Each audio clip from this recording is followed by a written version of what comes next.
এখন আপনার থেকে এই যে এখানে একটা সুইচ দিছে, জি জি, এটা চাপ দিয়ে লিভার টানতে হবে এইভাবে, এটা চাপ দিয়ে এটা আনলে এটা আসবে, আর না হয়ে আসবে না। অনেকে জানে না এই সুইচটা কিসের। এখন ওস্তাদ আমাদেরকে প্র্যাকটিক্যালি দেখাবে গাড়ি কিভাবে সামনে যাবে আর পেছনে যাবে। এতক্ষণ গিয়ারের বিষয়টা শিখেছেন উনি।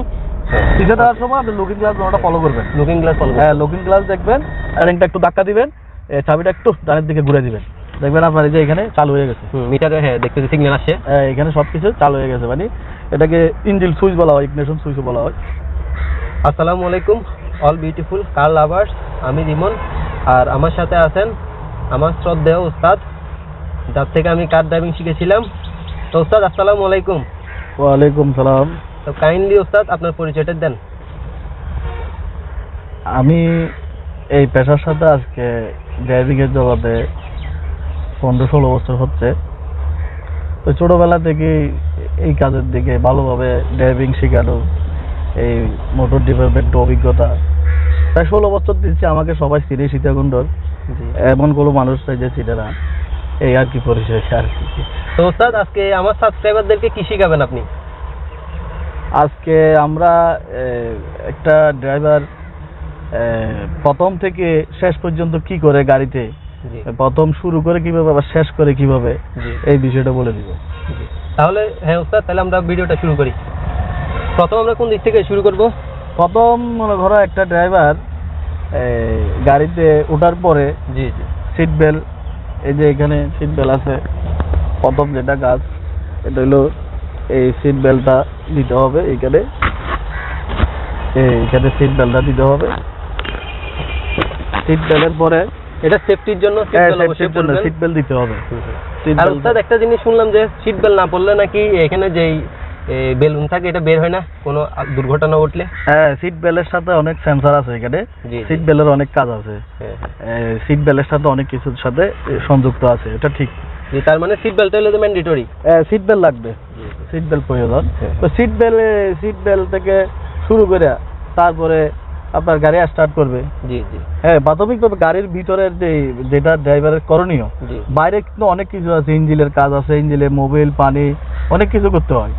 এটা শুধু আমি ভিতরের সাইডটা বুঝাইতেছি, ভিতরের সাবটারটা বুঝাইতেছি।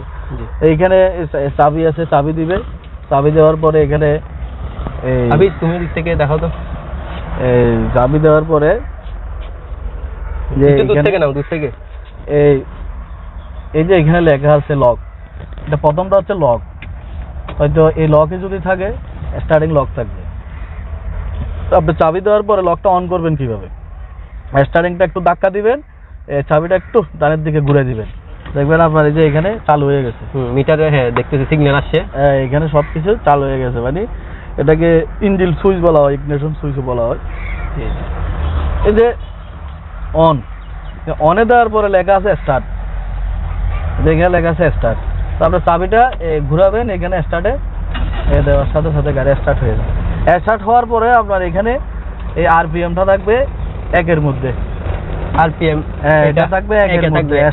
স্টার্ট হয়ে গেলে এটা 1-এর মধ্যে থাকবে, ঠিক আছে? আর এটা 1-এর মধ্যে রাখতেই হবে।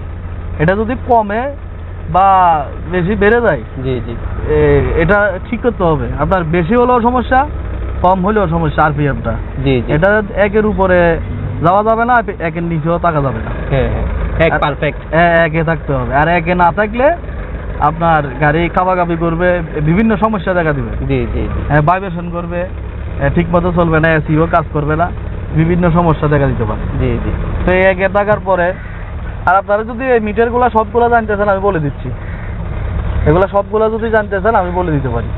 ওটা তাহলে আরেকটা ভিডিওতে করলে ভালো হয়। আচ্ছা ঠিক আছে, এটা আজকে আপনার ওভারঅল ভিতরে যে কন্ডিশন বলছেন ওটা দেখালে ভালো। স্টার্ট করার পরে যে এই যে আমার ডান পায়ে আছে এসকেলেটর, মাঝখানে হচ্ছে ব্রেক। আর অটো গাড়িতে আপনার বাম পায়ের কোনো কাজ নাই, অটো গাড়িতে বাম পায়ের কাজ নাই, না কোনো কাজ নাই, বাম পায়ের কোনো কাজ নাই। এটা এখানে এই যে এসকেলেটর, আর এটা হচ্ছে ব্রেক, এটাকে রেসও বলে, আর এসকেলেটরও বলে, হ্যাঁ। আর ব্রেক, তো অটো গাড়ি ড্রাইভিং করতে হলে প্রথমে এই যে এখানে সর্বপ্রথম থাকবে আপনার পিঠে। আর এই গাড়িটা আমি এখানে রেখে গেছি, তো তো এটা যদি আপনার এখানে থাকে তাহলে হবে পার্কিং আর কি, হ্যাঁ পার্কিংয়ে থাকে। তারপরে এই গিয়ারটা সামনের দিকে যাইতে হলে ডি টানতে হবে, ডি মানে ড্রাইভ। হ্যাঁ, এটা আনতে হলে আপনার থেকে প্রথমে ব্রেকে বাড়া দিতে হবে, ব্রেকে পাড়া, হ্যাঁ ব্রেকে পাড়া দিয়ে এখানে একটা ছোট লিভার আছে, এই লিভারটা ধরে তারপর আপনার এটা ডি টানতে হবে। এখানে ডি আছে, ডি টানতে হবে। এই যে এইভাবে ডি টানতে হবে। ডি টানার পরে গিয়ারটা আপনার এখন লাগা গেল, লাগে। এখন আপনি অ্যাক্সিলারেটর দিবেন, গাড়ি সামনের দিকে যাবে। আমরা দিতেছি না, আমরা এখন নিউট্রালে রাখতেছি, এখানে এনে রাখতেছি নিউট্রালে। এটা হচ্ছে অস্থায়ীভাবে দাঁড়ানো, এন হচ্ছে অস্থায়ীভাবে দাঁড়ানো, আর পি হইলো পার্কিং, মানে এটা থাই ভাবে রাখা। পি মানে পার্কিং, এটা থাই ভাবে, এটা থাই ভাবে, এটা মানে আপনি এখানে রাখে কোথাও যাবেন এরকম। জি জি। আর আরে হচ্ছে পিছনে reverse back gear, reverse, and neutral ডিতে ড্রাইভিং। 2L এগুলো হচ্ছে, এটা হচ্ছে 2 নম্বর গিয়ার, আর এটা হচ্ছে 1 নম্বর গিয়ার। 1 নম্বর গিয়ার। এটা এগুলা এল দিছে যে ওই কারণে, এলটা হচ্ছে লোডিং গিয়ার, মানে এটা ইংরেজিতে বুঝাচ্ছে লোডিং গিয়ার। লোড মানে যখন লোড করে, ধরো পাহাড়ি এলাকা আপনার গাড়ি গাড়ি গেছে বা কোথাও উঠতেছে না, ডি পাচ্ছে না, শক্তি কম, তখন 2 অথবা এল এগুলা ইউজ করে আর কি। প্রথমে 2 থেকে 2 না হলে এল দেয়। জি, এগুলো এমনি রানিং কোনো গিয়ার না, এগুলো লোডিং গিয়ার। আর গাড়ি সচরাচর চলবে ডিতে চলবে। আর একটা কথা, এখানে অনেকে ভুল করে যে যখন পার্কিংয়ে থাকে কোনো ক্ষেত্রে এই লিভারটা আসে না। হ্যাঁ, এটা আসে না, আনতে পারে না। যে কোনো সমস্যার কারণে আর কি। জি জি, যে কোনো সমস্যার কারণে তখন আপনি কি করবেন, এই লিভারটা আপনার থেকে ধরো এখান থেকে আপনার গাড়ির ধাক্কায় নিয়ে যেতে হবে। হ্যাঁ, এখন কি করবেন, এখন আপনার থেকে এই যে এখানে একটা সুইচ দিছে, এটা চাপ দিয়ে লিভার টানতে হবে এইভাবে। এটা চাপ দিয়ে এটা আনলে এটা আসবে, আর না হয়ে আসবে না। অনেকে জানে না এই সুইচটা কিসের, এই লাল বটনের সুইচটা। এটাতে সচরাচর লক হয় না। হয়, এখানে একটা ফিউজ আছে। হ্যাঁ, ব্রেকের সাথে এখানে সংযুক্ত, তো এখানে একটা ফিউজ আছে, এটা যদি কাটা যায় নষ্ট হয়ে যায়, আসে না। আর অনেক টাইমে মনে করেন গাড়ি নষ্ট হয়ে গেছে, ধাক্কা নিয়ে যেতে হবে, তখন এটা নামতে হবে। এই লাল সুইচটা দিয়ে এই বিষয়টা। এটা হচ্ছে হ্যান্ড ব্রেক। হ্যাঁ, এটা হচ্ছে হ্যান্ড ব্রেক। হ্যান্ড ব্রেকটা হচ্ছে বিশেষ করে উঁচু নিচু জায়গায়, পাহাড়ি এলাকায় হ্যান্ড ব্রেক ইউজ করে আর কি। জি জি। এটাও পার্কিং ব্রেকের মতো। এটা গাড়ি ড্রাইভিং করার আগে নামাই দিতে হবে, আর আপনি পার্কিং এবং কি এটা সব দুটোটা একসাথে দিয়ে রাখতে হবে এক জায়গায় গাড়ি। ঠিক আছে।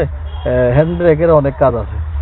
হ্যান্ড ব্রেকের নাম ওটা একটু দেখাইলে ভালো। মানে যে এখানে একটা লিভার আছে, এটা চাপ দিলে নামবে। আপনি এটা যদি ইউজ করেন নামাইতে হবে, আর যদি না তুলেন সেটা অন্য বিষয়। এটা ইউজ করলে নামাইতে হবে, এটা রাইখে আপনি গাড়ি চালাতে পারবেন না। আপনার পিছের চাকা আগুন ধরে যাবে এটা যদি রাইখে ড্রাইভিং করেন। ব্রেক নষ্ট হয়ে যাবে, ব্রেকের ব্যাপারে বিপদে পড়বে, সমস্যা হবে। এখন ওস্তাদ আমাদেরকে প্র্যাকটিক্যালি দেখাবে গাড়ি কিভাবে সামনে যাবে আর পেছনে যাবে। এতক্ষণ গিয়ারের বিষয়টা শিখাইছেন উনি। হ্যাঁ, যে এই ব্রেকে পাড়া দিলাম, তারপরে আমি এখন আমার আরে দরকার, মানে আর পিছের রিভার্সের দরকার। এখন আমি রিভার্সে দিলাম, এই যে এখানেও আর দেখাতেছে মিটারেও শো করতেছে। এখন গাড়ি পিছের থেকে গাড়ি এখন পিছনে যাইতেছে, এই গাড়ি পিছনে যাইতেছে। পিছে দেওয়ার সময় আপনি লুকিং গ্লাস ওটা ফলো করবেন। লুকিং গ্লাস দেখবেন, ভিতরে আপনার টিভি থাকলে টিভিতে দেখবেন পিছনের অংশে কেউ আছে কিনা, আর এই গ্লাস দিয়েও দেখবেন কেউ আছে কিনা। এগুলা দিয়ে সাইড দেখলেন, এটা দিয়ে পিছে দেখলেন। এখন আমরা তো পিছে আসলাম, এখন আমরা আবার সামনে যাবো। এই যে আবার ব্রেকে পাড়া আছে, লিভারটা দিলাম, তারপরে এই যে ডি, আপনি ব্রেকে পাড়া দিতে হবে, এটা লাগাইতে হলে। এখন ড্রাইভে গেছে, এখন সামনে যাচ্ছে গাড়ি। হ্যাঁ, এই ব্রেক না, এখানে আমি ধরো গাড়ি রাখবো, তাহলে এই যে আমি পার্কিং দিলাম, এই হ্যান্ড ব্রেক দিলাম, হ্যান্ড ব্রেক দিল, শেষ। এটা ছিল বেসিক, যারা একদম নিউ বিগিনার্স তাদের জন্য এই ভিডিওটা। আর রাস্তায় কিভাবে আপনারা ড্রাইভ করবেন, চিপা চাপা কিভাবে ড্রাইভ করবেন, ওস্তাদ আমাদের স্টেপ বাই স্টেপ শিখাবে। তো ভিডিওটা আর লম্বা করবো না। ভিডিওটা যদি ভালো লেগে থাকে অবশ্যই ভাই হিসেবে আমাদেরকে সাপোর্ট করবেন। হ্যাঁ ওস্তাদ, ভিডিওটা তাহলে শেষ করে দিয়েছি। আপনার আর কিছু বলার আছে? আমার বলার হচ্ছে যে ভিডিও দেখে কেউ ড্রাইভিং করতে যাবেন না। জি অবশ্যই, ভিডিও দেখে, এটা জাস্ট অভিজ্ঞতা, এটা আপনার ওস্তাদ থেকে শিখতে হবে। এইভাবে ভিডিও দেখে কেউ ড্রাইভিং শিখতে যাবেন না। অবশ্যই, এটা 7-8 লোক রাখবেন অভিজ্ঞ, তারপরে যাবেন। এটা জাস্ট আইডিয়া দিলে আমরা গাড়িটা ড্রাইভিং কিভাবে করতে। অবশ্যই। ঠিক আছে, ধন্যবাদ। আসসালামু আলাইকুম।